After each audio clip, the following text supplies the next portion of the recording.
एक राजा की प्रेम कहानी। बहुत सालों पहले राजा नाथ का शासन शिवानगर पर हुआ करता था। राजा की 3 रानियां थीं।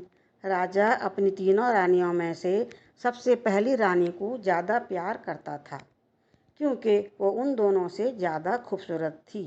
उसकी खूबसूरती के कारण राजा ये दोनों रानियों पर ध्यान नहीं देता था।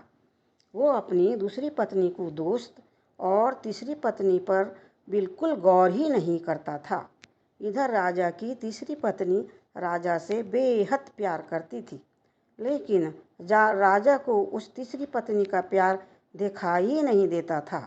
वो हमेशा अपनी पहली पत्नी के साथ मस्त रहता था। इसी तरह कई साल गुजर गए। राजा की तीसरी पत्नी हर रोज़ राजा का इंतज़ार करती कि शायद वो आज मेरे पास आएंगे, लेकिन हर दिन उसे नाउम्मीदी का सामना करना पड़ता। इसी तरह और कुछ साल बीत गए। एक बार राजा बहुत गंभीर बीमार हो गए। उनकी तबीयत देखते ही देखते बिगड़ने लगी। उनके जिंदा रहने का उम्मीद कम होता चला गया। तब राजा ने अपनी पहली पत्नी को बुलाया। पत्नी राजा के पास आई तो राजा ने उससे पूछा कि मेरे बचने की उम्मीद बहुत कम है और मैं भगवान के पास अकेला जाना नहीं चाहता। क्या तुम मेरे साथ चलोगी? राजा की बात सुनकर रानी ने कहा, नहीं नहीं, मैं नहीं जाऊंगी।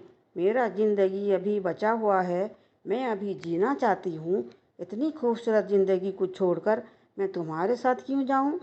ये कहकर बड़ी पत्नी राजा के कमरे से निकल आई। तब राजा दूसरी रानी को बुला भेजा। दूसरी रानी को जब पता चला कि राजा अपने साथ अपनी पत्नी को भी साथ लेना चाहते हैं, तो वो राजा के पास जाने से इनकार कर दिया।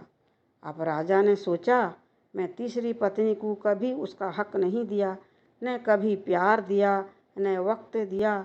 ऐसे में मैं उसे कैसे बुला सकता हूँ? राजा ऐसा सोच ही रहे थे कि तीसरी पत्नी बिन बुलाए राजा के पास पहुँच गई। तीसरी रानी को राजा की इच्छा पता होते ही कहती है, महाराज, मैं आपके साथ चलने के लिए तैयार हूँ। रानी की बात सुनकर राजा बहुत खुश हुए और बहुत अफसोस भी हुआ कि वो रानी को कभी प्यार नहीं दिया, लेकिन ये मुझसे सबसे ज़्यादा प्यार करती है। उसी वक्त राजगुरु एक जाने माने हकीम को लेकर आए और राजा की तबीयत पूरी तौर पर ठीक हो जाती है। अब राजा अपनी तीसरी रानी से प्रेम करने लगे और हमेशा अपने करीब ही रखा और वो दोनों हंसी खुशी ज़िंदगी गुजारने लगे। इस कहानी से हमको ये सबक मिलता है कि किसी की सुंदरता से प्रेम नहीं करनी चाहिए, बल्कि उसके दिल और आचरण से प्यार करनी चाहिए। कहानी अच्छी लगी तो कमेंट में बताइएगा और सब्सक्राइब करने को नहीं भूलिए।